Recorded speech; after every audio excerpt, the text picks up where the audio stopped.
Tere head inimesed ja tere tulemast vaatama järjekordset saadet sarjast Neeme nokitseb ja doktor Neeme on mu kõrval ja räägi, mis me täna tegema hakkame. Tere kõigepealt. Täna me vaatame jupikest tsikliveermikust, selles mõttes jupikest, et kõige keskmist osa. Ja miks me võtame selle teema ette praegu, kui on jaanuarikuu ja tsiklid eriti ei liigu, siis sellepärast, et tegelikult on meil hullusid, kes neid tsikleid tänaval ikkagi liigutavad ja vaadates praegu välja, siis tõenäoliselt on tänavatel väga palju soola. Ja sool on see, mis ronib igale poole vahele. Ja laagrid ja kõik võimalikud sellised liikuvad detailid, kaasa arvatud näiteks pidurisupportid, piduriklotsid, need on esimesed, kuhu vahele see soola segu pidama jääb ja hakkab seal tegema oma sellist mõnusat söövitustööd. Ja rattalaagrid siis. Rattalaagrid asuvad meil tsiklil kenasti rummu sees. Ühe rummu sees on 2 laagrit reeglina, ühel pool ja teisel pool. Suure tõenäosusega on nad ühe ja sama tähistusega ja on ka olemas 3. laager. 3. laager on nüüd ketiratta hoidikul, mis siis läheb siia nii-öelda ketiratta kummipuksidega ühenduvasse pessa, seda juhul, kui on tegemist meil tänavasõidu rattaga või tänavasõidu endurokaga. Krossikatel on see asi ära jäetud siis jäikuse ja kerguse eesmärgil, ehk siis krossikal reeglina on rattarummuses ainult 2 laagrit, erinevalt siis tänavarattast, kus on 3. Ja mis siis juhtub laagriga või mis siis juhtub üldse konstruktsiooniga, kui laager jääb kinni või näiteks sõidetakse soola sees ja ei pesta seda ratast korralikult puhtaks, ehk siis tegelikult on minu soovitus see, peale igat soola sees sõitmist või sõitmise perioodi, olgu see siis näiteks 1 nädal, tuleb vähemasti pidurisadulad ja rattavõllid välja võtta ja puhtaks pesta ja uuesti määrida. See oli kunagi ühe tagaratta nii-öelda võlli ja laagrite ja rummu süsteem. Selleks, et seda kätte saada, me olime sunnitud tagaratta võlli 2 kohast pooleks lõikama, omakorda hülsid, distantspuksid lõikama 2 või 3 tükiks selleks, et üldse kätte saada. Ja laagrid on siiamaani rattavõlli küljes täielikult kinni, neid ei õnnestunudki siit eraldada. Selle rattaga on sõidetud aasta läbi, ehk siis see on endurokas, mis on sõitnud ka talvel soola sees ja lahti teda pole võetud muuks kui ainult rehvi vahetuseks. Ehk siis peale sõitu ei ole teda pestud. Ja tulemuseks oligi see, et nagu siit on näha, 1 võlliots, keskmine võlliosa, siis veel mingi jupp võlli, kus otsas on jupikene laagrit järgi jäänud, veel natukene hülsse, pukse ja igasuguseid selliseid asju, mis vaevu ringi käivad. Kui laagrid jäävad kinni, siis võib juhtuda selline asi, et mingisugused detailid pöörlemisel sulavad ülesse. Näiteks nagu distantspuksid või mingisugused hülsid siin sees ja tulemus on taaskord selline, mis on suure tõenäosusega taastamatu. Nii et tänane teema, rattalaagrid. Kuidas ära tunda kõigepealt nii-öelda mineku eel või mitte enam korrektset rattalaagrit? No esimene, kõige lihtsam meetod on tegelikult katsuda sõrmega. Ehk siis, kui meil on tegemist normaalse rattalaagriga, siis siseosa, kust võll läbi käib, hoides kinni siis välist osa, ükstapuha, kas ta on nüüd rummu sees või ta on sul eraldi käes, võib ka olla rummu sees, siis see asi pöörleb siin vabalt, ilma takistusteta ja ilma jõnksatuste ja selliste nii-öelda kõrinateta. Kui meil on tegemist juba laagriga, sa võid Väins ka seda pärast proovida, mis niiviisi sõrmega katsudes kergelt juba kõriseb, siis seda ratast pingis või mingi võlli peal ringi ajades kostub selline mürisev, kergelt mürisev heli. Seda me lähme kohe kuulame. Ja arvestades, et just on alanud suur krossi naelte ja piikide vahetamise periood, siis krossi rattaid käib praegu väga palju läbi, mitmeid ja mitmeid päevas.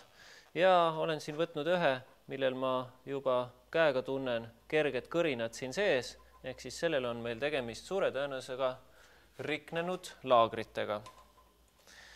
Paneme siia puksid sisse. Kodusel teel saab seda kenasti proovida mingisuguse võlliga, peenikese harjavarrega, pulgaga, millega iganes. Ütleme nii, minul siin töökojas on vähekene paremad kontrollimismeetodid, käivad sisse spetsiaalse läbimõõduga puksid, panen ta tasakaalustuspinki ja ma ei tea, kas see heli nüüd tuleb siit kaamerasse, igatahes Väints seda kindlasti kuuleb. Kui see rattalaagrid oleksid korras, siis kostuks praegu vaikus, ehk siis ei kostuks mitte midagi.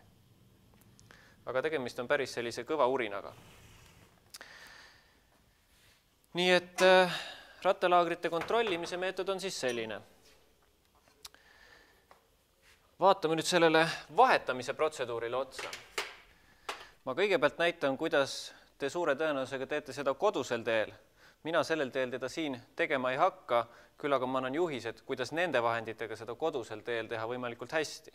Ehk siis tõenäoliselt ei ole teil kodus spetsiaalset laagrite väljatõmbamiskomplekti, küll aga on teil sahtlis olemas kruvikeeraja, kindlasti te leiate mingisuguse haamri nimelise asja ja asi käib siis selles mõttes lihtsalt, et te pistate selle kruvikeeraja ühelt poolt siia sisse, surute ta ühte äärde ja olete jõudnud nii-öelda kas siis nüüd praegusel hetkel puksi või siis laagri ühte serva, panete siia väikse kõksu ja hakkab see puks või siis laager juba sealt välja tulema.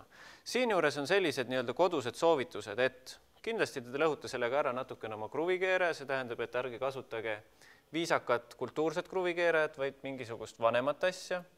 Ja ärge lööge kindlasti nüüd niiviisi, et te lüütasite ühest äärest nii kaua, kuni see asi lõpuks välja tuleb. Vaid väike toks siiapoole, siis panete kruvikeeraja vastassuunda, väike toks siiapoole ja niiviisi vaheldumisi või siis hoopis kolmest küljest sujuvalt saate te selle laagri sealt kenasti kätte.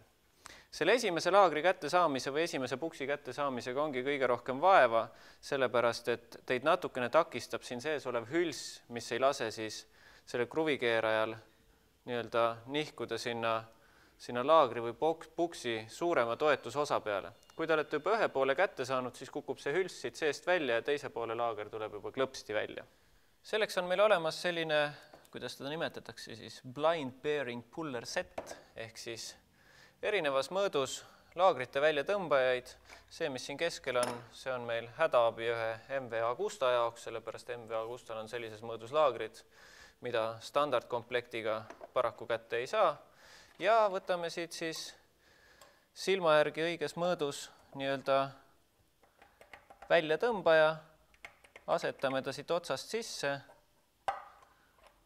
keerame ta kenasti kas siis käega või kui on tegemist väga tiheda konstruktsiooniga, siis peab seal rakendama ka mutrivõtit, selle asja kinni ja siin on meil siis suur metallist nii-öelda inertsiallikas. Nii, sellise lihtsa meetodiga on meil siis puksid kätte saadud ja mis siis eristab nüüd seda meetodit võrreldes kruvikeeraja meetodiga on see, et siin ääre peal ei näe te hilisemalt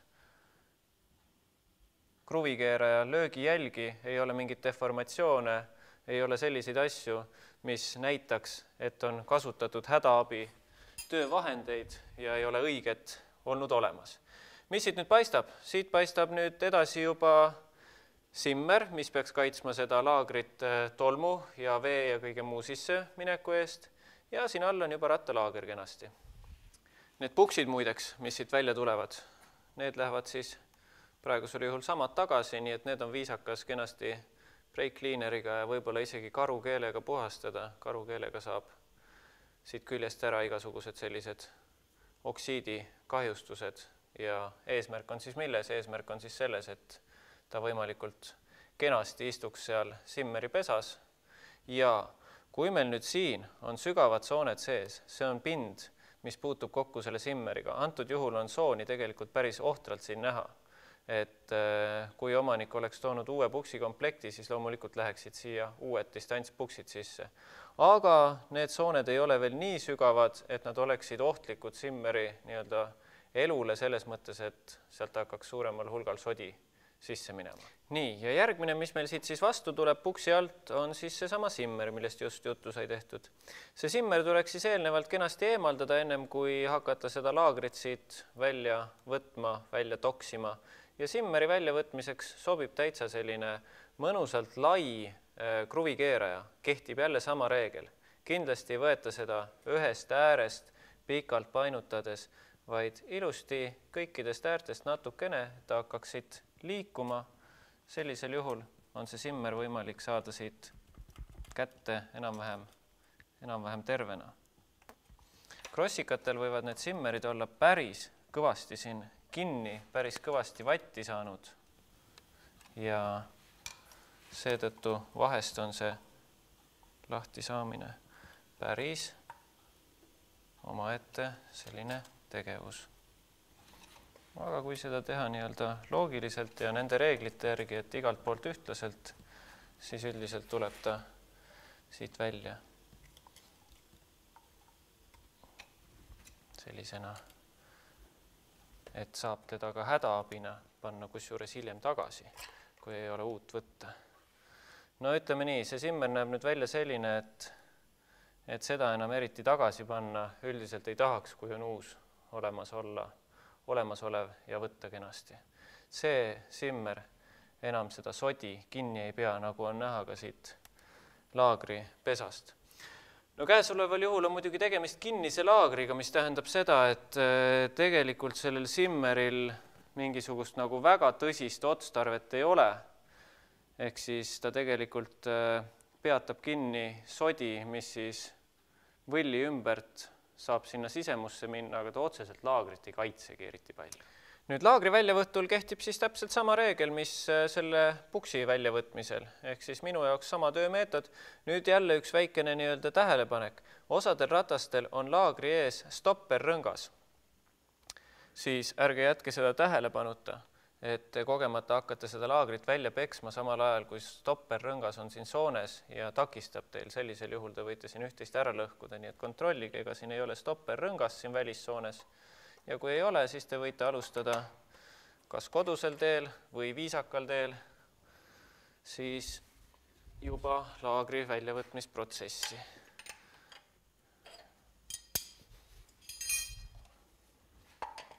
Töövahend kenasti siia kinni ja välja ta peaks siit kenasti tulema.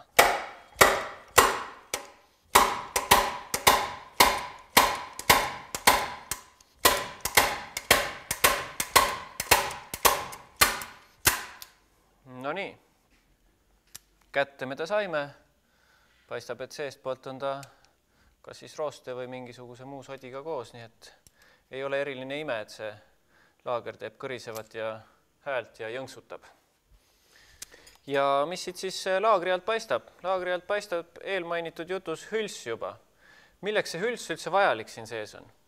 Hüls hoiab konkreetset ja väga täpset laagrite vahelist distantsi, sest kui te nüüd ette kujutate, kuidas see tagaratas või esiratas alla kinni käib, siis ühelt poolt pannakse ju võll läbi ja teiselt poolt tõmmatakse suure jõuga suur mutter sinna peale. Ehk siis, kui meil siin vahel ei ole hülsi, sellisel juhul hakatakse pressima laagri sisusid kuskile sinna rummu sisse ja eriti pikk selliste laagrite eluiga ei ole. Ehk siis jätke meelde alati, ka siis, kui teil on tegemist mingisuguse varasema omaniku poolt tehtud aretisega, siis kõiksugused sellised rattavõlli ja võllisüsteemid, mis tõmmatakse mutriga kinni, seal ei tohi jääda lõtkusid ja nii-öelda tühimikke, sellepärast et kõik tühimikud täidetakse selle jõuga, nii-öelda, mis keeratakse see mutter sinna kinni. Kui see mutter sinna kinni tõmmatakse, siis järgmine detail hakkab liikuma sinna tühimiku poole ja täidab selle kindlasti ära. Nii, ja vahepeal olen keeranud ratta teistpidi ja nagu näha, siis siinpoolne puks tuleb täitsa näpuga välja ja simmer on ka pesas täiesti lahti. Ja siin all on siis eelmainitud stopperrõnga variant. Nii et suhteliselt kehvasti paistab ta siit muidugi välja oma olukorra tõttu, aga stopperrõnga me saame tangidega siit kätte ja loomulikult sellist samasugust me tagasi ei pane. Ta on viisakas, aga ennem ta tuleb ära puhastada.